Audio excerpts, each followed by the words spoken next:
कराची में बलदियाती इलेक्शन के नताइज मुअम्मा बन गए। इलेक्शन कमीशन ताहाल हतमी नताइज मुरतब नहीं कर पाया। सियासी जमातों के दावे भी जारी हैं, इल्जामात भी।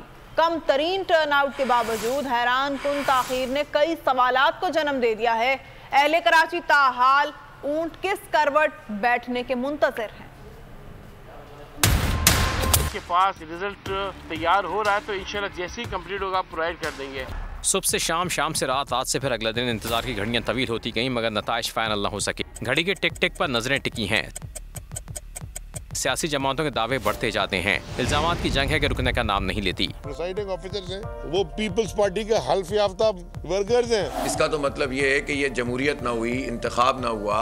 इसका मतलब तो ये हुआ कि ये हम इनके कदमों में बैठे हैं और ये हमें खैरात दें। सिंपल मेजॉरिटी तो अभी नहीं है, सिंगल लार्जेस्ट पार्टी हम हैं।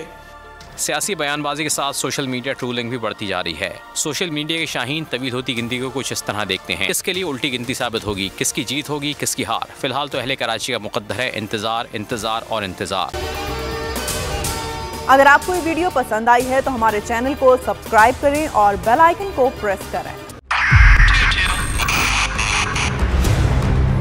2022 बहुत सारे तोहफे भी देखे गया पाकिस्तान की आवाम को। पाकिस्तान की आवाम को एक तोहफा ये दिया कि आवाम को पता चल गया कि पाकिस्तान का मीडिया क्या है। साल 2022 में सबसे ज्यादा देखे जाने वाला चैनल बोल न्यूज रहा नंबर 1। हमने बहुत सारे शोज और ट्रांसमिशंस की। पूरा साल मुसलसल जदोजहद में निकल गया कि ये वोट ऑफ कॉन्फिडेंस के पीछे कौन लोग थे। तोड़े रेटिंग के सभी रिकॉर्ड। सोशल मीडिया पर भी सबसे ज्यादा तेजी से 2.4 बिलियन व्यूज का संगे मील अबूर किया। एंकर्स को भी आवाम में सबसे ज्यादा मकबूलियत मिली और सोशल मीडिया पर भी बोल रहा सब पर सब्सक्राइब करें और बेल दबाएं ताकि कोई खबर रह न जाए।